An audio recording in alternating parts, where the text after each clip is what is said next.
नमस्कार। प्रांजल ज्ञान गंगा में आप सभी का स्वागत है।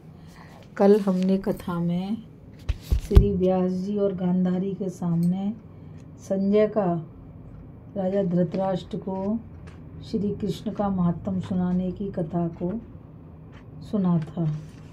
आज हम कथा में कौरवों की सभा में दूत बनकर जाने के लिए श्री कृष्ण और युधिष्ठिर का संवाद की कथा को पढ़ेंगे। वैशंपायन जी कहते हैं, इधर संजय के चले जाने पर राजा युधिष्ठिर ने यदुश्रेष्ठ भगवान कृष्ण से कहा, मित्रवत्सल श्री कृष्ण, मुझे आपके सिवा और कोई ऐसा नहीं दिखाई देता जो हमें आपत्ति से पार करे। आपके भरोसे ही हम बिल्कुल निर्भय हैं और दुर्योधन से अपना भाग मांगना चाहते हैं।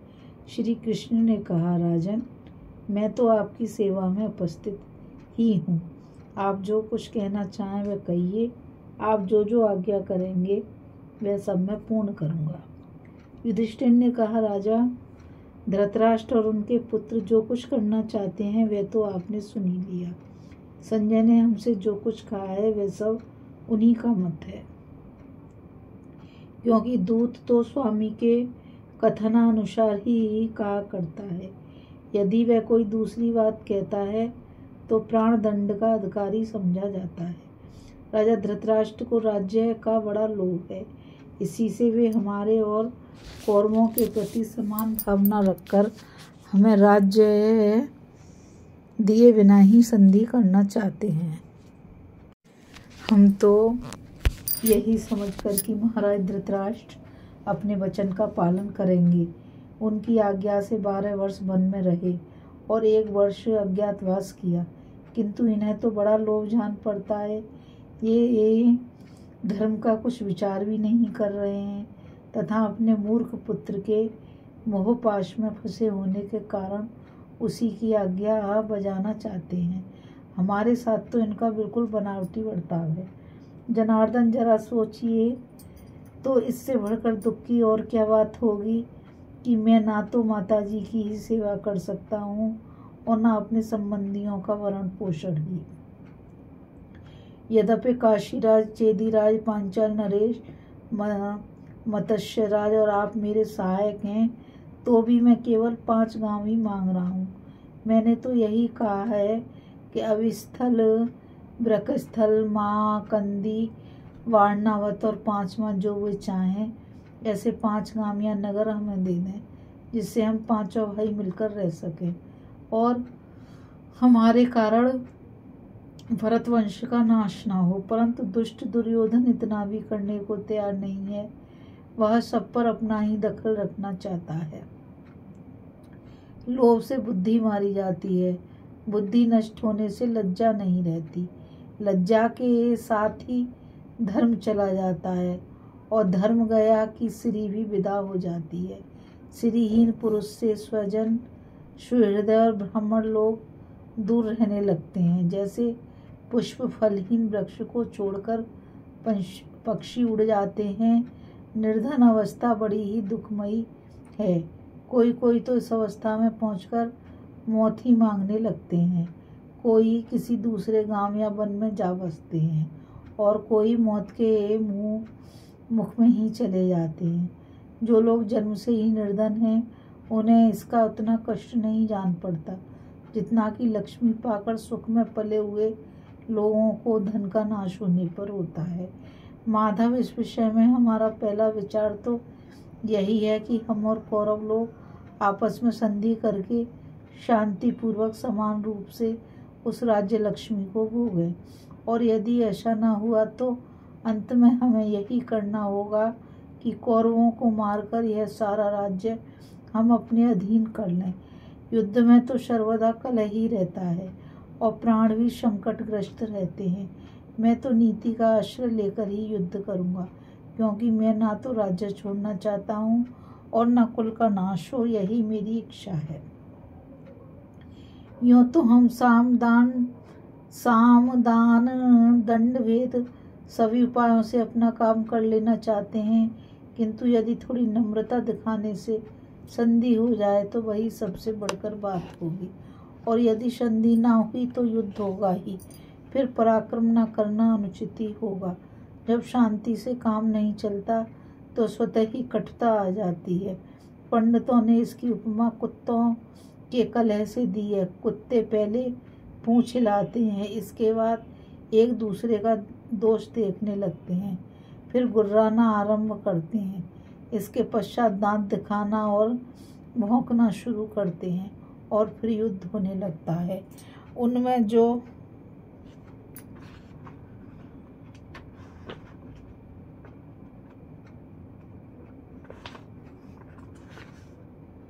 बलवान होता है वही दूसरे का मांस खाता है। मनुष्यों में भी इससे कोई विशेषता नहीं है। श्री कृष्ण, मैं यह जानना चाहता हूँ कि ऐसा समय उपस्थित होने पर आप क्या करना उचित समझते हैं? ऐसा कौन उपाय है जिससे हम अर्थ और धर्म से वंचित ना हों? पुरुषोत्तम, इस संकट के समय हम आपको छोड़कर और किससे सलाह लें? भला आपके समान हमारा प्रिय और हितैषी तथा समस्त कर्मों के परिणाम को जानने वाला संबंधी कौन है? वैशंपायन जी कहते हैं, राजन, महाराज युधिष्ठिर के ऐसा कहने पर श्री कृष्ण ने कहा, मैं दोनों पक्षों के हित के लिए कौरवों की सभा में जाऊंगा और यदि वहां आपके लाभ में किसी प्रकार की बाधा न पहुंचाते हुए संधि करा सकूंगा तो समझूंगा मुझसे बड़ा भारी पुण्य कर्म हुआ है। युधिष्ठिर ने कहा, श्री कृष्ण, आप कौरवों के पास जाएं, इसमें मेरी सम्मति तो है नहीं, क्योंकि आपके बहुत युक्ति युक्त बात कहने पर भी दुर्योधन उसे मानेगा नहीं। इस समय वहाँ दुर्योधन के वशवर्ती सब राजा लोग भी इकट्ठे हो रहे हैं, इसलिए उन लोगों के बीच में आपका जाना मुझे अच्छा नहीं जान पड़ता। माधव, आपको कष्ट होने पर तो हमें धन, सुख, देवत्व और समस्त देवताओं पर आधिपत्य भी प्रसन्न नहीं कर सकेगा। श्री कृष्ण ने कहा, महाराज, दुर्योधन कैसा पापी है यह मैं जानता हूँ, किंतु यदि हम अपनी ओर से सब बातें स्पष्ट कह देंगे तो संसार में हमें कोई भी राजा हमें दोषी नहीं कह सकेगा। रही मेरे लिए भय की बात, सो जिस तरह सिंह के सामने दूसरे जंगली जानवर नहीं ठहर सकते, उसी प्रकार महाराज, यदि मैं क्रोध करूं तो संसार के सारे राजा मिलकर भी मेरा मुकाबला नहीं कर सकते। अतः मेरा वहां जाना निरर्थक तो नहीं, किसी भी तरह नहीं हो सकता। संभव है काम भी बन जाए, और यदि काम ना भी बना तो निंदा से तो बच जाएंगे। युधिष्ठिर ने कहा, श्री कृष्ण, यदि आपको ऐसा ही उचित जान पड़ता है तो आप प्रसन्नता से कौरवों के पास जाइए। आशा है मैं आपको अपने कार्य में सफल होकर यहाँ सकुशल लौटा हुआ देखूंगा। आप वहाँ पधार कर कौरवों को शांत करें, जिससे कि हम आपस में मिलकर शांतिपूर्वक रह सकें। आप हमें जानते हैं और कौरवों को भी पहचानते हैं, तथा हम दोनों का हित भी आपसे छिपा नहीं है। इसके सिवा बातचीत करने से भी आप खूब कुशल हैं। अतः जिससे हमारा हित हो वह सब बातें आप दुर्योधन से कह दें। श्री कृष्ण बोले, राजन, मैंने संजय और आप दोनों की ही बातें सुनी हैं, तथा मुझे कौरव और आप दोनों का ही अभिप्राय भी मालूम है।